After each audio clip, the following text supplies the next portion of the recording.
Good morning, members, and welcome to this meeting of the Planning Applications Committee. This meeting has been live streamed and will be made available on the Council website for public viewing. Remote participants, please follow the good practice guidance, which includes muting microphones and switching off your video when you're not addressing the meeting. Writing speak in the team, writing speak in the Teams chat function when you want to contribute. If you're in the hall, you can do this on your iPhone or iPad. Please do not repeat contributions already made by other members. No material should be posted in the chat function if it is intended as part of the discussion. The usual standing orders apply, including that any votes will be undertaken by roll call. If any member has to leave the meeting, please either leave in the Teams chat function, leave the Teams meeting for that period of time, or leave in the Teams chat function and then join when you rejoin the meeting so that we can keep track on whether the meeting is quorate. All members should speak clearly and directly into the microphone when making contributions, and when referring to reports, please provide reference to the relevant page and paragraph to allow everyone to follow. Please focus contributions on areas where clarification is required or to propose an alternative to a recommendation. The usual standing orders apply, including that any votes will be undertaken by roll call. I do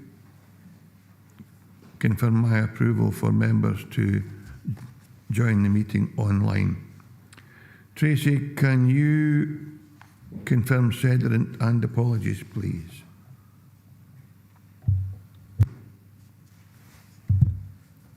Thanks, Chair. Good morning, everyone. Morning, members. We've got 17 members present in total, 8 members present in Council HQ, being the Chair, Councillors Beretti, John Campbell, Dashper, Hislop, McFarlane, Slater and Thompson, and 9 members present on Microsoft Teams, being the Vice Chair, Councillors Blake, Crothers, Davies, Drysdale, Hill, Howie, Jordan, Marshall, and I've got 2 apologies from Councillors Drybra and Councillor Walters. Thank you, Chair. Thank you, Tracy. Are there any declarations of interest? And are there any members wishing to make a statement of connection?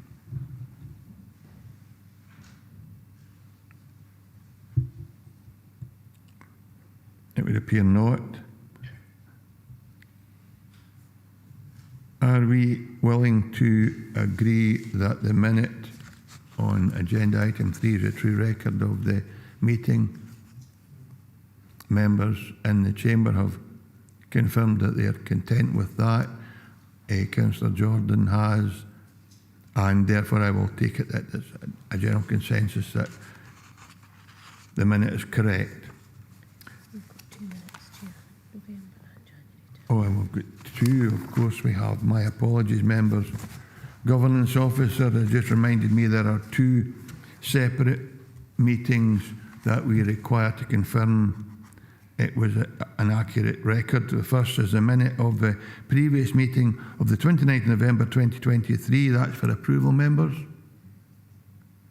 I have clarification in the room, and again from Councillor Jordan. Minute of the previous meeting of 31st of January 2024 for approval. And again, members in the chamber have confirmed as is Councillor Jordan. Thank you, members. There is one matter before I ask the clerk to outline the process for today, and that is we have received a late request from the developer of the proposed wind farm agenda item number 6. Governance Officer has Mr. Sutty, our Planning Advisor, Mr. Sutty, and Governance Officer, Tracy Sonko, have suggested that, given that the applicant has requested an opportunity for more time to discuss with our Planning Officer, John Hiscock, how they might be able to come to some agreement and may be able to amend the applications before you. governance and officer advice is that we agree to a deferral. So it's in your hands, members. I am happy to go with a deferral in the best interests of working with developers and getting a better outcome for the proposed development as set up. Councillor Hislop, please. Chair, it's just with regard to the fact that we're a consultee on this. Have they got the same deferral from the Scottish Government, and it will not affect the timescales of us putting in a representation? Thanks, Councillor Hislop, and Mr Sutty will confirm that in consultation with the developer and I think it was Mr Hiscock or Mr Duncan, Robert Duncan, the Scottish Government representative, agreed that this would be the best way or most appropriate way forward. But John, case officer, can you just confirm or respond to Councillor Hislop's question, please? Yes, of course, Chair. In a very recent meeting, it was confirmed between all parties interested, including the Energy Consents Unit, that this would be an acceptable course of action in the circumstances. And I would point out that the recent external landscape advice that we've received, which is an appendix to the report, was only really notified to the applicants at the end of last week, not at our not our misdoings, if you like. There was delays at the ECU end. So yes, all parties are agreed that this is an acceptable way to, or next steps.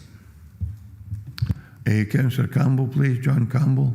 Yeah, thanks very much, Chair. Good morning, members. Yeah, I kind of agree with where we're going with this one. I think that's probably the appropriate approach. If we can get a good outcome, from all parties, I think that's quite reasonable, Chair. Thank you. Thanks for that contribution, John. And I can say that we've also spoken, and it's in members' hands, of course. This was just earlier today with our legal advisor, Laura Whitelaw, and she suggests that we may wish to place a condition on the agreement to defer, that we reserve the right to call back this application to committee if it's clear that there is no measures in sight that would help address the issues that our case officer, John, has. John, do you want to expand on that, please? Yeah, I do need to add, in terms of procedure, that at this point we do not have a time extension agreed with the ECU via the applicant, and that can't be done retrospectively. So the committee ought to note that there is no automatic trigger to a PLI if the objection is given to the Energy Consents Unit. So not being able to be done retrospectively, we need to be aware of that whenever we consider this consultation. And that the trigger for a PLI having gone, that will be at the prerogative of Scottish ministers. Yes, I'm not talking about a PLI. That would be the prerogative of the Scottish Government. No, we are being asked to consider this as part of a Section 36 application. So the advice we're having is that there is no point in continuing on and continuing on and on if it's clear that we can't find common ground. And in that situation, you would be asked to bring this report back to the committee for consideration prior to, because we're just consultees in this matter and not the determining body. And I think, but we can take that up with Laura. If members have agreed to defer this, we can then discuss that particular aspect of it. Chair, can I just add one more thing? Just to confirm that the Energy Consents Unit do want our response. They are interested, hence their sort of facilitation of this potential deferral. Thanks for that, John. So I have Councillor Stephen Thompson. Thank you, Chair. So can maybe just hear from Laura in terms of what type of condition could be suggested that would be sort of competent and reasonable and practical and enforceable? Because if we're deferring this and we don't know, we're sort of hoping that we'll get a happy outcome for everybody. What weight will any condition have in terms of us asking for that to come back if something doesn't happen or does happen. Thank you. No, that's fine, because the developer always has the route straight to Scottish Government anyway. But Laura, can you just inform the committee what your opinion might be and what your suggestion might be? Because it seems to me that members are content to agree to defer. It's simply how we deal with the fallout or the situation should we not be able to come to a compromise with the developer. Thank you, Chair. I think perhaps what's maybe confusing matters is the use of the phrase condition, and you're used to seeing that in a planning decision, having a condition and having certain impact. What I was suggesting was that in the minuted decision, it's made quite clear that although members are agreeing to defer this, we had a discussion at the pre-application committee about setting a time limit on that, and it was felt that maybe would be unreasonable. You know, what happens if you set 3 months and you're almost there but you're not quite there? But instead, what is sometimes said in a similar situation in the courts where things are sisted for a while, it's made quite clear that it's sisted without a time limit, but it's so that parties can reach a meaningful progress on the matter. So it's really more minuting in the decision that the committee is agreeable to a deferral, but that it's for the purpose of these negotiations, so that if at any time the officers involved feel that the negotiations are not progressing, or it becomes clear that there's not going to be an outcome which the officer would be able to recommend to committee, that it will come back to committee at that point. So it's more really just minuting that in the decision, that it's not an open-ended deferral. Stephen? No, I think that's helpful. So it's not a condition in the normal sense that we would expect. And presumably there's an implicit delegation to the officer to determine that something isn't or isn't progressing. So if that's what you mean, then I'm happy with that. Thank you.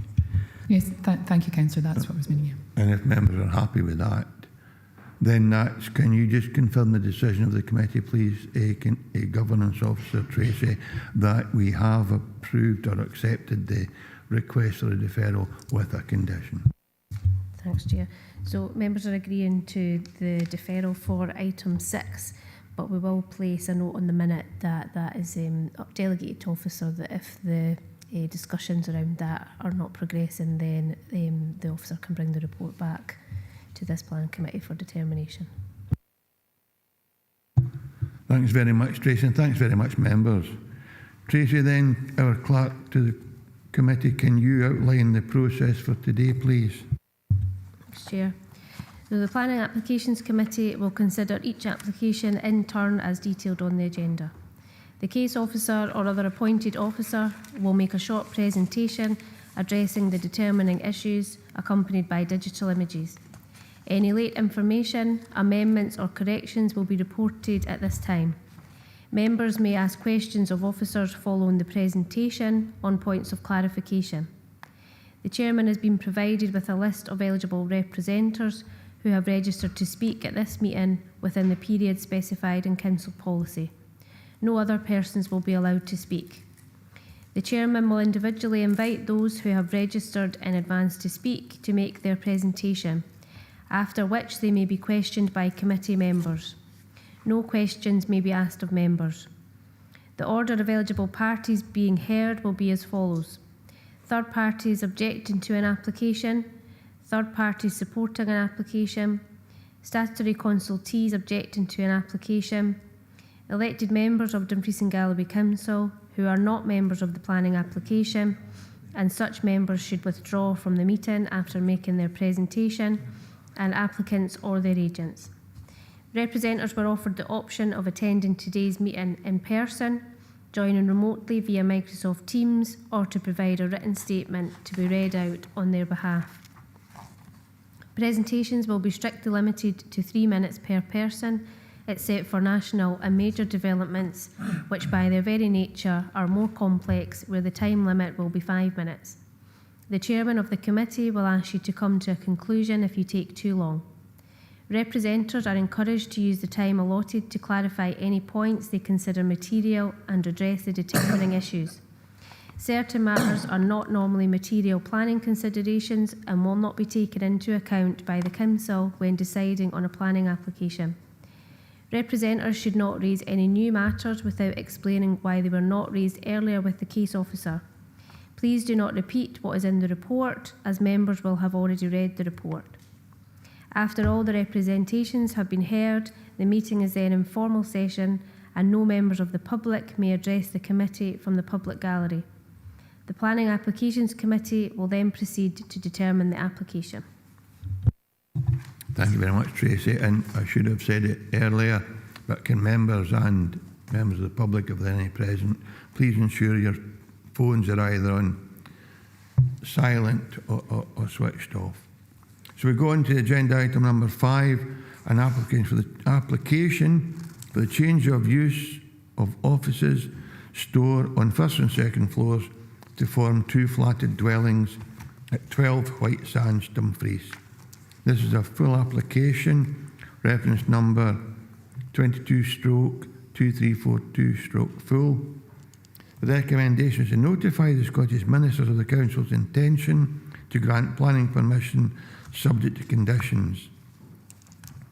And our case officer for today is Claire Ingram. This is Claire's first time presenting to committee, so I'm sure you'll be very kind to her in any questions you want to put before her. So Claire, would you just take us through your presentation, please?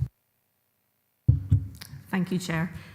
As was mentioned there, the application is for change of use of redundant offices and stores to form 2 flatted dwellings on the first and second floors at 12 White Sands. And the application is brought to you due to the LPA's recommendation for approval and intention to notify the Scottish Ministers of such, despite receiving a statutory objection from SEPA over our flood risk concerns. Slide 2 indicates a 1 to 1250 site location plan, indicating the site in red, forming part of the existing terrace on the northwestern end of White Sands. This is near the bus shelter and the Buccleuch Street Bridge. Slide 3 indicates a block plan showing the terrace fronting White Sands and backing onto Brewery Street. There is a pedestrian access alley to the southeast gable of the terrace and a footpath to the front of the property. There is a vehicular access along Brewery Street to the rear of the site, but this appears to be mainly for the servicing of the White Hart Hotel, and no on-street car parking seems to be permitted in that area. The next slide here indicates the existing floor plans for the property to the left of the screen and the proposed floor plans to the right. The stairwell access to the ground floor is also indicated on the top left-hand side of the plans. The photos in the next slide will indicate the position of the street access onto the front elevation of number 12. The existing floor plans indicate the offices and ancillary rooms on the first floor to the top of the image and the second floor to the bottom of the image. The proposed floor plans to the right-hand side indicate the internal alterations to the property marked up in green. A 3-bedroom unit is proposed for the first floor and a 2-bedroom unit for the second floor.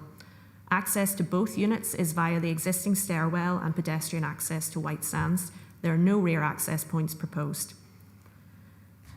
Okay, the next slide is a photo of the front elevation of the proposed building. As can be seen from the photo, the site is situated on the upper portion of White Sands, where the road slopes upwards to meet the Buccleuch Street Bridge. The ground floor is currently in use as a dance studio. We can see the access doorway to the first and second floors just behind the black car at the position of the scaffolding in the photo. No external alterations to this elevation are proposed. The pedestrian access alleyway to Brewery Street can be seen between the dance studio and the fast food bar to the right-hand side of the photo. Our next photo indicates the rear elevation of the property. There's no doorway access to Brewery Street from the first and second floors. The only external alterations proposed on this elevation are the 2 windows to the right-hand side of the property, which currently serve WCs, will be replaced with single-pane windows serving a bathroom and bedroom.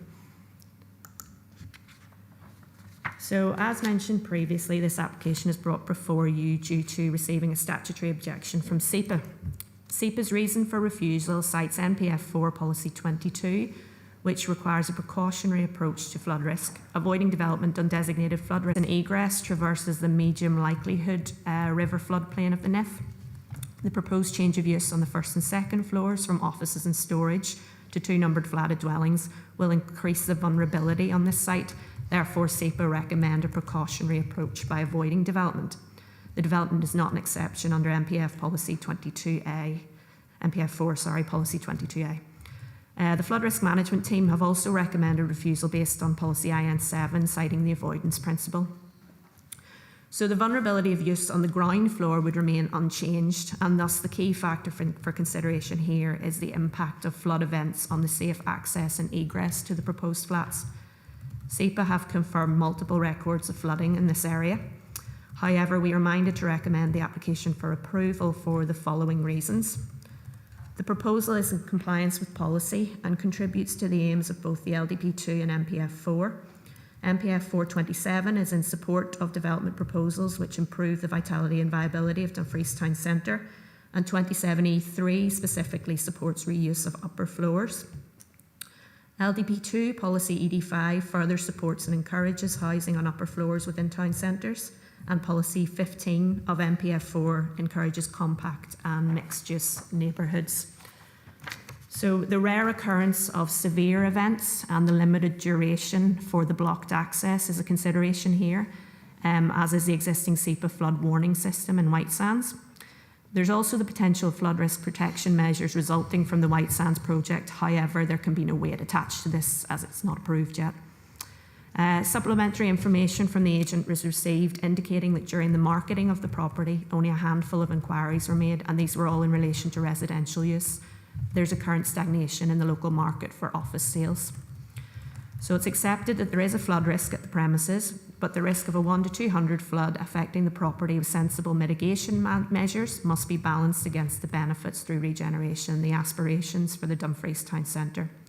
There have been historical approvals at 44 to 46 Friars Bennell and 19 White Sands and 2 Nith Place, where council members were sympathetic and agreed that the economic regeneration benefits outweighed the flood risk. And of course, should there be agreement from members on the recommendation to approve this application, it will be put forward to the Scottish Ministers for the final decision. Thank you. Thanks very much, Claire. I think was there some requirement to amend the report because it talks about external repairs or improvements when that's not the case? Is that right, David or Claire? Yes, it's just for clarification. As Claire pointed out there, really there are no external alterations as mentioned in 1.3. I think a replacement of a window pane or something like that is proposed. So where it says in page 26, paragraph 4.17, proposed external alterations, I think the word external really should be pretty much omitted there. And further down it talks about the change of use and external alterations. It really should be internal. As the floor plan showed, it's really just the walls internally that are being changed. So and the critical thing to stress about that, about the external, is that there is no change, there's no extension on a recognised floodplain. Thanks for your report, Claire. Have we questions for the case officer? We've got Stephen Thompson and then Tony Beretti, councillors.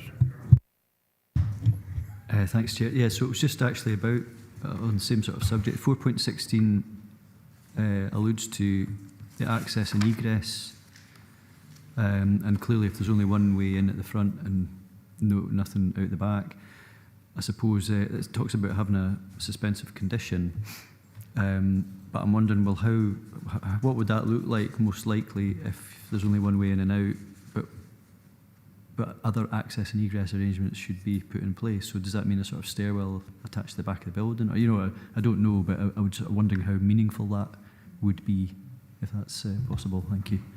Thanks, Stephen. Do you got into that, David, or is it Claire? I'll take that because in conversation with Laura, it was myself who decided to add that condition. So in fairness, I should take the question. This condition 2 on page 27 came about as a result from, there was, you might recall at the last meeting, there was a request from the Scottish Ministers to consider adding a condition to a very similar situation where it was a conversion of an existing building but up at Carsfairn, and they were willing to let it, to not call it in on the basis that we were prepared to attach a condition. So what I did was take the condition that we'd used there, but make it clear that really all we're talking about is access and egress arrangements. So I'm not talking about forming a new door or anything like that. It's, for example, what flood prevention mechanisms are going to be put in place You see some properties in the White Sands that actually have shutters that go up, anything like that to actually try and prevent water ingress. It's really that I'm talking about, plus anything that they're willing to assist us in understanding. For example, the SEPA flood warnings, which are given out, anything like that, just to try and mitigate the situation as far as possible. But given it's an existing building, there's probably very little that can be done. But it was really given that this will go to the Scottish Ministers, I thought I would try and cover that before they come back to us requesting something. Stephen, you want to come back? Yeah, thank you. So it's about that flood protection. So it really, I thought when I read it, I was thinking access and egress for people, but really you're talking about access and egress for water. David, but remember this was it was occupied, it was an office building, so that situation already existed in some sense. But David, please. It's more to the wording is the property-specific flood resilience measures relating to the access and egress arrangements. That's the physical things that I'm talking about here, rather than how people would necessarily deal with matters. What I was thinking is just what I said, it was what shutters or anything like that can be put in to try and assist. But I'm not expecting massive amounts of information here because it is an existing building. Thanks, Stephen. Now we've got Councillor Baretti, Councillor Slater and Councillor Campbell in that order. Councillor Baretti, please. Thank you, Councillor Dempster. It's not unrelated, not a million miles away from what Councillor Thompson has asked, but on 25, 4.12, although the case officer, Claire, good morning, Claire, has made the fact that SEPA have said this is a flood area, and it's got the dates. What it doesn't say is how many times has this area been actually impacted up to numbers 12 and 13. Just to give a clarity on that, Chair. Thanks very much, Councillor Baretti. Claire, if you don't have that information to hand, maybe we can find it in some other way. Claire, please. Thank you, Chair. SEPA have confirmed that they hold multiple records of flooding in this area, including flood events 1993, 2009, 2012, 2019, 2020 and 2022. These are areas of flooding and includes the streets surrounding the building. If that's any help, Thanks very much, Claire.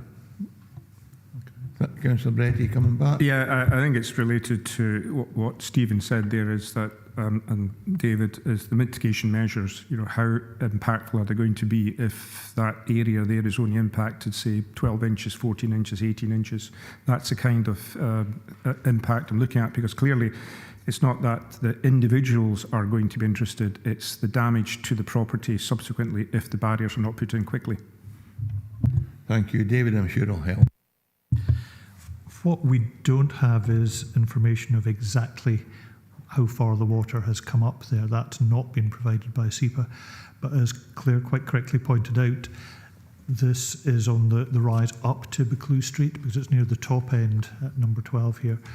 And you can actually see on the elevation that the door is to these proposed flats is level with the pavement, but then the windows of the dance studio, by the time you reach the end of the building, there's quite a considerable rise on that, so it shows the change in level. I have no evidence to back this up, but my suspicion is that the level of water that would actually get to that door and how deep it would get would be fairly minimal, even in the most extreme flood events.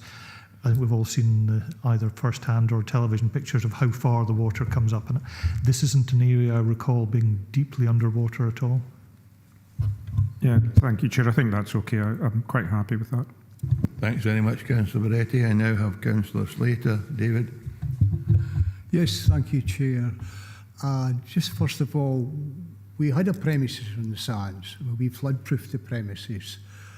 I think where that premises is as well, very, very few floods have ever reached that premises, and the fact that how SEPA count them, if the water comes out of the sands at all, just through the sandy opening with the reverse sluice gates, that's classed as a flood. So the figures are quite skewed, so they are over a period of time. And SEPA don't have all the answer to all the numbers to that either. They'll admit that. I must admit, I've got quite a lot of the numbers, I must admit, but all I can say is it's very rare that the water, as David said there, will reach that premises. Extremely rare for that. It's only in very large floods it may reach the premises. So I'd have to say I don't have any problem. It's regenerating the town. I would suggest that we approve this today. Thank you. That's very helpful, Councillor Slater. Thank you very much. And there's no question in that. But Councillor Campbell, John Campbell, please. Yeah, thanks, Chairman. On page 25, although SEPA mentions all the dates on the flooding, but there was only one particular flooding that suggested that it reached that particular area that we're discussing at the moment. However, I think where SEPA is coming from with the SEPA flood warning system in place, although it has failed in the past, how reliable could that be in dealing with this? I don't know if the case officer or Mr. Sutty will have that kind of thing. And if it does go up to the premises, most of these dates that have been given by SEPA, I mean, how often was the flooding there for? Did it recede after 24 hours or 48 hours or whatever? I mean, if we're only just talking about, access and egress from the premises, I think we should take that into consideration, but I don't know if we've got that information at the moment. Thanks, Chair. Thanks, Councillor Campbell. It's in every member's gift to refuse this or to propose that we do not allow this development to take place. Our case officer, Claire, has given a fairly reasonable explanation as to why she thinks it's acceptable. And at the end of the day, it's Scottish ministers that will decide. We're only recommending to Scottish ministers that they approve this application. But it's in your hands, Councillor Campbell. Yeah, but we're not in recess yet. We're still questions to the case officer, so maybe we can get some information that would help us to, when we do get to recess, we can make a decision. Yeah, that's great, because the agent as the agent is with us in Teams. So I've got Councillor Hislop for the first time and then Councillor Slater to come back in again. It's getting back to the sort of condition 2. Now we're looking at access and egress. We don't know who will be residing in that property. And if someone has, let's say, a medical condition that requires electricity. Now, I can't remember which flood, whether it was the last one or the one before that, the whole street went out because water ingressed into the main transformer. Are we looking to make sure that someone who is in that flat has some form of backup battery or stuff like that? Because take a simple thing. Say it's a person who has a reclining chair and has mobility issues. I know it's upstairs, but you can get, you might move in when you're healthy and then have to get a stair lift, etc. You can actually be stuck in a reclining chair if you can't get that chair to sit back up, if it's an electric one, and they could be stuck there for a day or two. Now, is that something that we would consider as something when we're looking at it being a more, is it vulnerable group that are staying there now, as in a resident rather than an office group where you could have 2 or 3 people there? Is that something that we should look into as well? Or am I just looking at two, it might happen, but it might never happen? I would suggest that probably your last sentence is the best one. It will be the responsibility of the letting agent or the owners, I would think, to ensure that they had sufficient provision for any tenant that had should their circumstances need instant support. And again, that's something you might be able to ask the agent who will be present, and I'll ask you back, Councillor Hislop, to ask that question. I don't know whether you can say anything to encourage or give Councillor Hislop confidence, or whether that's simply down to the agent, Claire. Thank you, Chair. What I would say is the application is for change of use for 2 flatted dwellings. The application isn't for any particular housing for additional or additional needs or modifications or anything like that. So that would be out with the remit of the application. Thank you. Thanks, Claire. So I'll certainly invite Councillor Hislop and Councillor Campbell back in to speak to the agent if we come to that, because we're still at questions for the case officer. So I've now got Councillor Slater with the second time and then Councillor Campbell. Councillor Slater, please. Yes, thank you, Chair. This is probably more of an observation regarding building these flats. But if the White Sands scheme is actually built, it'll still be classed as a floodplain. So that's very important as well. So I honestly think that it's extremely rare for water to get to that building at all, and there's no any chance of anybody getting drowned there. I mean, the water isn't really that deep in the sands, believe it or not.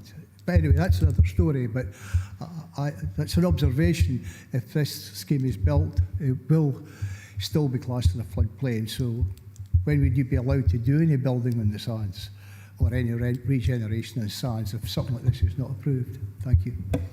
Thanks, Councillor Slater. You can take your hand down now, the electronic one. If that's an observation, that's fine, because we can have them once we're in session. This is still questions for the case officer. And I know I told Councillor Campbell he'd be next, but Councillor McFarlane hasn't had an opportunity yet, so I'll invite him in first, and then with you, Councillor Campbell, if you don't mind. Yeah, thank you, Chair. And thank you for your presentation. One of the photos you showed was a dance studio right next to the access to it. And having had a daughter who went to dance school for quite a significant time, I'm well aware that the floor of those are very important to them. And I would imagine that should they be susceptible to flooding, that would be an issue that would have been flagged up way before now. And I know that little dance school has been there for a little while now. So I would suggest that perhaps the flooding, in keeping with Mr Sutty's comments, is that it doesn't actually reach there, or if it does, not to any great degree. Thank you. Thanks, Councillor McFarlane. Councillor Campbell, and we've all seen the chat system, although we're not supposed to put anything in the chat that's intended for debate at the committee, so I'll read it for you. For Councillor Drysdale, she says, for peace of mind, the majority of people with disabilities or limited mobility have an emergency call care system in place. Councillor Campbell. Thanks, Chairman. Yeah, it was just to set the record straight. I mentioned recess, I meant to say session when we go into session. So just to keep the record straight. Thanks, Chairman. Thanks, Councillor Campbell. You're looking forward to your coffee. Councillor Drysdale, Pauline, please.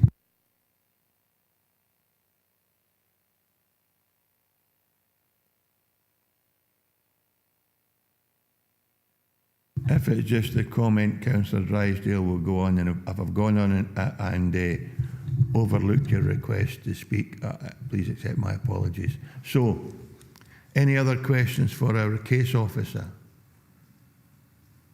None in the chamber, none on Teams. So we go to the presentation from Homer Young. Homer, I hope you are with us. Good morning. You will have 3 minutes to make your presentation. I'd be grateful if you'd wait after that time, because there are 2 questions and you can address them after your presentation. And I'll remind you with 30 seconds to go to bring your presentation to a conclusion. So whenever you're ready, just carry on, please. Yeah. Good morning, Chair. Good morning, members. My name's Homer Young and I'm agent for the applicant. I'm here today to provide a short statement in support of the planning application for the proposed conversion of the 2 vacant office units to the flats. The property has been vacant since the 1st of December 2022 and was marketed prior back until August 2026 without success. At the limited interest during the marketing period, no offers were received for continued office use, and the only interested was for conversion to residential units. The property was at that stage purchased by my client and a planning application submitted. The proposed conversion is to convert internally only, and there's no external works to the fabric proposed. We're here today because there's objections being raised by SEPA and the Council's flood risk management team.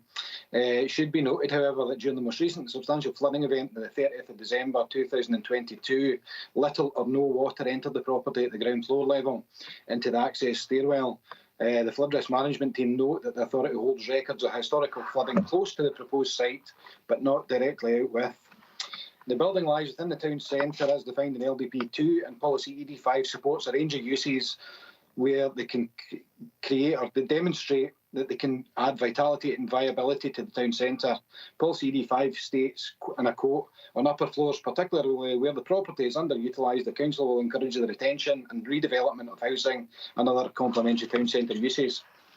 Flooding in this area is a wide-known issue. However, the application is purely for a change of use to an existing building with no alteration or extension. Therefore, no increase in flood risk elsewhere would be created. The proposed residential units are to be located in the first and second floors and would not be at a direct risk of flooding. Although flooding events occasionally occur in the immediate area, these are fortunately rare, and the duration of blocked access and egress would not occur for significant periods of time as to pose significant risk to the occupants. The applicant proposes to install flood defence systems, and occupants have access to SEPA's flood alert and warning systems to provide sufficient warning on any foreseeable imminent flooding events. Quite rightly, the planning case officer highlights that the proposed use of the first and second floor would unlikely be a significant risk of flooding to the extent it would be contrary to NPF4 and LDP2 to the extent it would override the economic benefit the proposal would contribute to the regeneration within the area. There's a strong national and local policy to support the reuse and repurpose. You have 30 seconds to go, Homer. There's a strong national and local policy to support and reuse and repurpose existing buildings within settlements to economic benefit, which such of which outweighs occasional flooding events, which only occur on rare occasions and for relatively short periods of time. The case officer has listed in the committee report several similar applications which have been approved within the flood zone, albeit in locations at higher likelihood of more serious flooding levels. Thank you for the opportunity to present my case today and welcome any questions you may have. Thank you. Thank you, Homer. Your timing is spot on. I did offer two members an opportunity to ask you a question, and I have a further member who has indicated he had a question for you.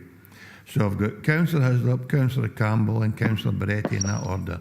Councillor Hislop, please. Chair, I think the comments made by Councillor Drysdale appeased my concerns. Thank you, Councillor Hislop. That's helpful. Councillor Campbell, please. Thank you, Chair. Good morning, Homer. I suppose the concern is the access and egress and, sufficient enough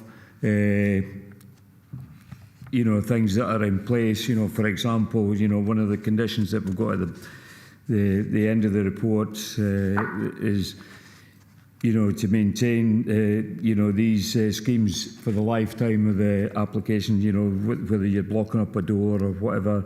But the other one was mainly to do with the SEPA flood warning system. Now, that's failed in the past, and, how reliable do you feel that would assist your application?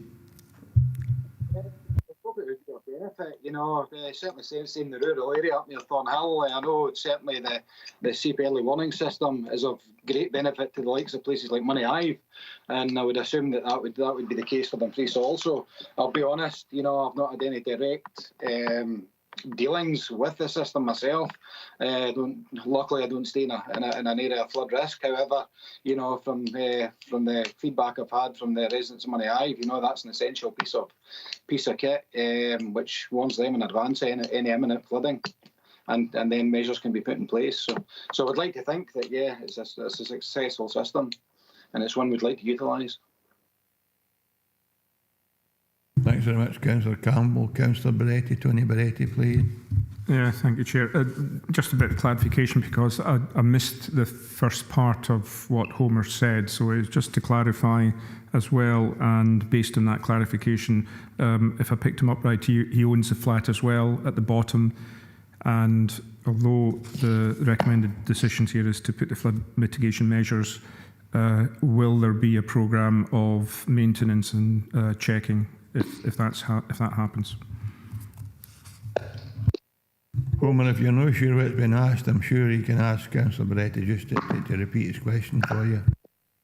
Oh, that's okay, Chair. Yeah, I think you know. Yeah, I mean, obviously my applicant, you know, he's the sole owner of the access and the first floor and second floor flats. The plan with these flats are that they're going to be let, so that there will be ongoing maintenance by the landlord, and certainly this is one of the features he's going to be, you know, paying very close attention to, especially when there's a storm event proposed. So. Thank you, Chair.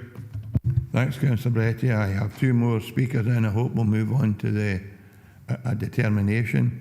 I have Stephen Thompson and then David Slater. Stephen, please.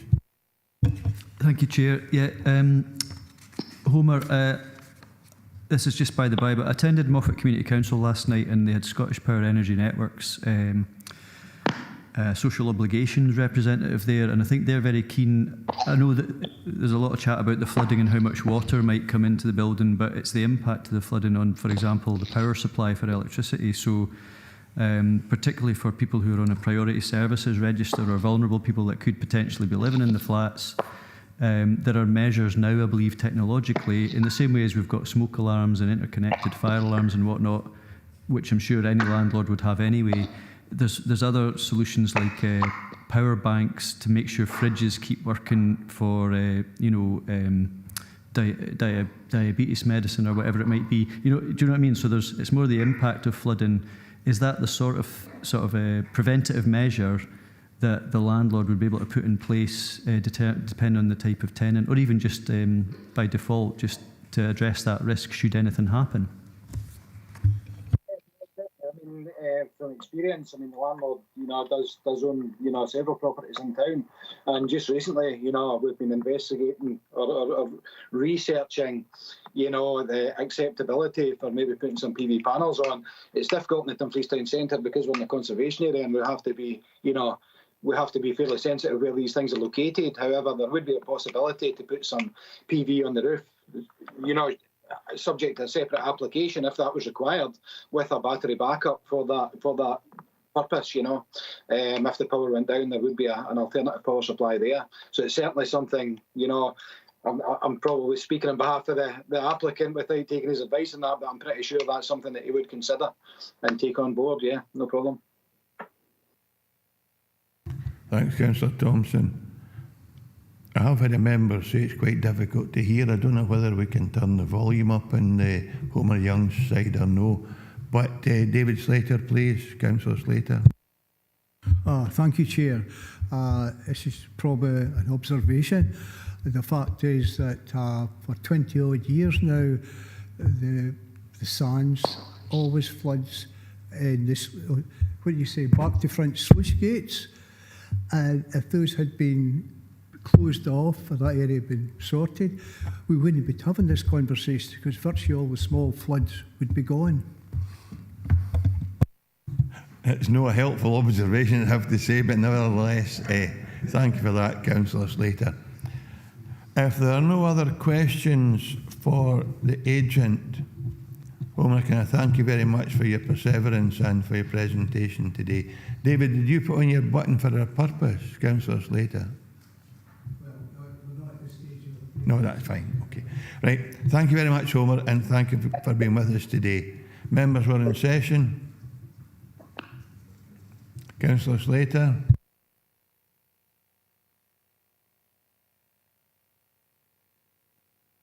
So, yes, Chair, I propose this application goes ahead because I don't see any major problems with it, and it's very rare that water will actually reach the premises anyway, and it's also part of regenerating our town. And if you can't get people into commercial premises and you can make it into living premises, I think it's very, very good. And a lot of premises in the Sands are having work done at the moment, so I propose it goes ahead. Thank you. Thanks very much. And Councillor Carruthers has very kindly put in the chat that he approves as well. I would have to say that we're not letting this go ahead. We are recommending to Scottish ministers that they approve the application before us. So I have Councillor, well, on Teams first, I have a request from Councillor Blake and then Councillor Campbell. So I have a proposal from Councillor Slater that we approve the recommendation before us. So Councillor Blake, followed by Councillor Slater. Thank you, Chairman. It's just a short comment. I wouldn't like any great importance to be put on care call. Although I don't think it's a major factor in this, and I've no objection about the application itself. Care call will not work in the case of power cut, especially when BT are removing all landlines. It will rely on electrical supply. But that's just for your information, but I've certainly no objections to this one. Thank you. Thank you very much for that helpful information, Councillor Blake. Councillor Slater did have his hand up again. I'll let him now back down again. Oh, Councillor Campbell, and then Councillor Drysdale. Thanks, Chairman. And I'm getting extremely annoyed that people are putting things in the chat. Now, every committee meeting, we always start off, do not put things in the chat, even though you are reading it out. If people have got something to say, I'd rather hear it, and so would members of the public. That's my first point. On balance, I think, the case officer's probably got this one right. There is a concern, especially when you get SEPA and our own flood prevention or flood risk management team, Council Flood Risk Management Team, both put an objection in on the principles of what's been said in the report. However, on balance, I think the case officer's probably got this one right, and we should notify the Scottish Ministers of the Council's intention. Thanks, Chair. Thanks very much, Councillor Campbell. I think we're getting to an end now. Councillor Drysdale, please. Thank you very much, Chair. Apologies about me putting information in the chat earlier, members. I think you'll all be quite aware I very rarely need to do that, but this morning there were issues with me trying to speak at the time, which was not the Chair's fault, so apologies. With regards to care call, it's something that both my family members have. I did not state at any time, just for clarity, that it was for emergency electricity. Care call works when, for example, a member of your family or someone you know gets, say, stuck in the bath, for example, the fire brigade will be sent out. So, or a person gets stuck in a wheelchair or an electric chair. With regards to backup electricity, that is another issue altogether. So, for example, a member of my family has a backup electricity system for his feed peg in terms of when there is emergency. And these are all things that are put in by your social worker. So whilst it might not be relevant to this case, it could well be something that the applicant might want to take on board should he wish to rent his property, if this goes ahead at any stage, to through the Scottish Government, or he may wish to consider this when he's letting his property as a matter of due diligence. Thank you, Chair. Thanks very much, Councillor Drysdale, and I think these information sessions are useful, but we are on a planning applications committee, and that's not part of the consideration for the determination of this application today. I thought I'd go to the end date, Councillor Beretti, but... Well, I thought I might have the last word, Councillor Dempster, and thank you, Chair. I agree with my colleague John Campbell that determining it's just technical. We're really only interested in the bottom part of the building, and I don't think there's any technological reason why they can't find a solution to what's happening. Thank you. I agree with it. Thanks very much, Councillor Beretti. So we have a proposal from Councillor Slater, seconded by Councillor Carruthers, and after a healthy debate, all members appear to be willing to accept the recommendation by Claire and approve the application as set out in the papers. Is that correct? Thank you very much. Well done, Claire. Thank you very much for your presentation in your first meeting. And I have no other further business, members, so thank you for your attention today. Well, David has asked that Tracy confirms the decision of the committee. Thanks, Chair. Members have agreed to notify the Scottish Ministers of the Council's intention to grant planning permission subject to the conditions detailed in the report. Thank you very much, members. Thanks very much again. Thanks, Chair. Thank you, Chair. Thanks, Chair.